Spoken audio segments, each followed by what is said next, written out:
Convosco, irmãos, bom dia. Nós estamos aqui para a nossa segunda aula da Escola Bíblica Online, à distância, fazendo uma revisão dos assuntos que a gente já estudou na Escola Bíblica. E no domingo passado, a gente começou com uma pequena introdução de Gênesis, a gente vai dar continuidade hoje, ok? A gente está estudando, fazendo um panorama do Antigo Testamento, e a gente começou com Gênesis, então essa é a segunda parte.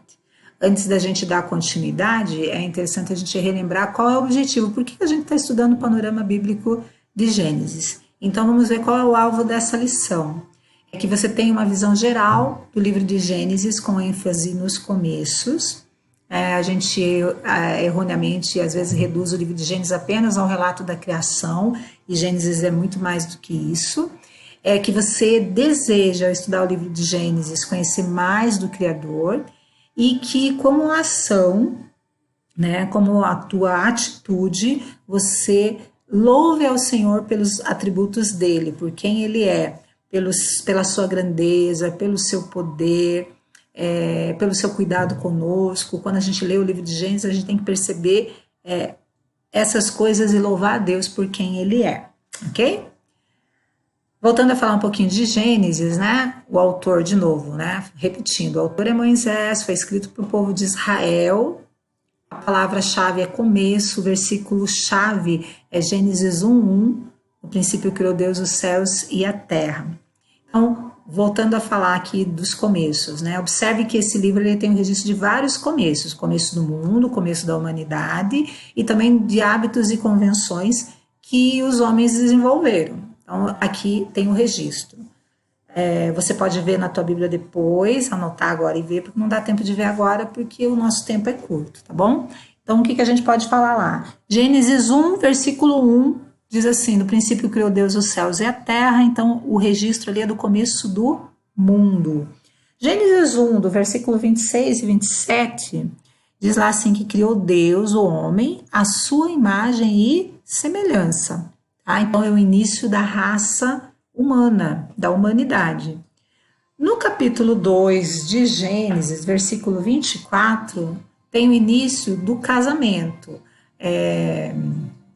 Aquele versículo que diz assim, deixará o homem, o seu pai, a sua mãe, e se unirá à tua mulher. Na verdade, esse é um versículo do início das famílias, do casamento e da família, porque depois vai falar que tem que crescer e multiplicar. O início do casamento, o início da família. Gênesis 3, o capítulo todo, relata o primeiro pecado, né? A desobediência do homem e da mulher, o episódio da serpente, relata o pecado no capítulo 3 todinho, tá? Gênesis 4 é o início das cidades. Cidade de Enoque, que Caim funda em homenagem ao seu filho. Ele tem um filho chamado Enoque e funda uma cidade. No capítulo 4 ainda, dando sequência à genealogia de Caim, a linhagem de Caim, tem o início da tecnologia. Então tem assim, Caim gera Enoque, Enoque gera Lameque, Lameque gera Jabal, que é o pai daqueles que habitam em tenda e gado, e criam gado. Lameque também tem um filho chamado Jubal, que é o pai daqueles que tocam harpa e flauta, e um outro filho chamado Tubal-Caim, que é o pai daqueles que fabricam ferramentas com bronze e com ferro. Então, é o início da tecnologia. E o capítulo 12, como a gente já falou na aula passada, inicia-se a história de Israel através de Abraão. Deus começa a falar ali da origem de Israel através de Abraão, Isaac, Jacó e José. Então é um livro, Gênesis é o livro dos começos. Destaques. Vamos ver quais são os destaques do livro de Gênesis. O destaque é a obra criadora de Deus, que está lá em Gênesis 1:1, que a gente já leu.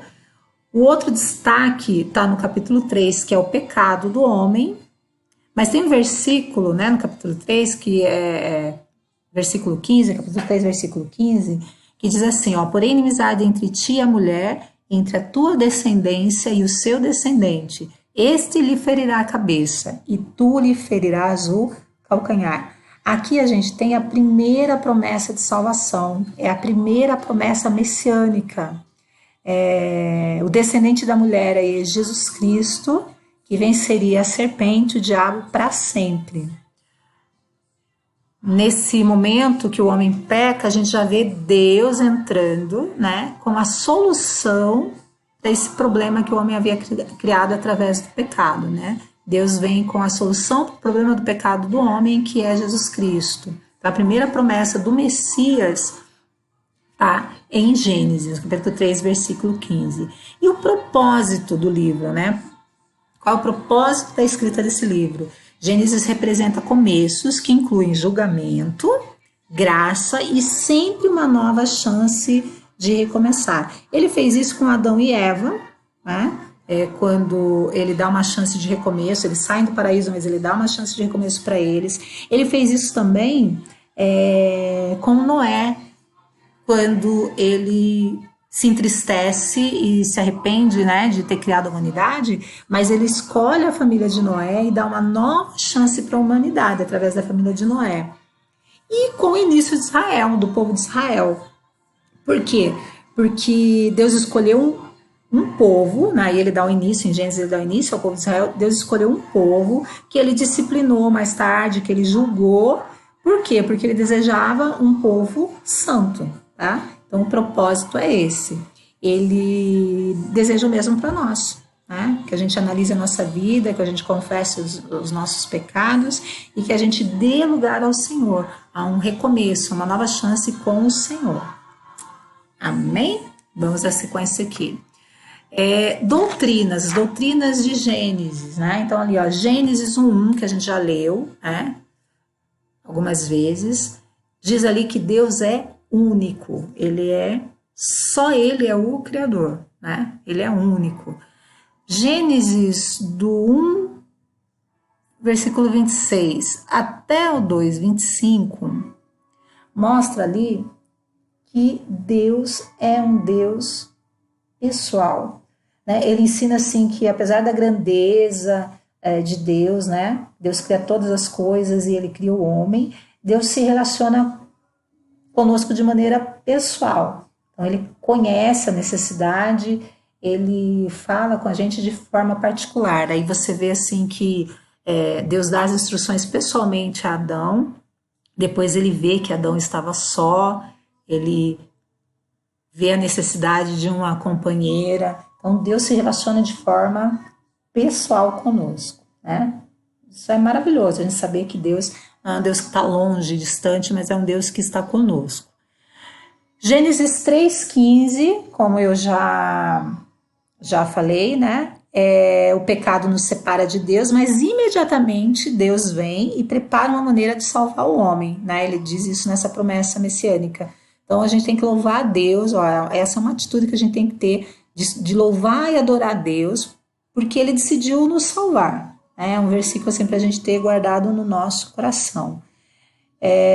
Gênesis 12 até o 28, aí essas referências que você está vendo, Abraão e seus descendentes, eles foram eleitos com a missão de mostrar a Deus, né? A descendência de Abraão tinha o objetivo de mostrar Deus ao mundo.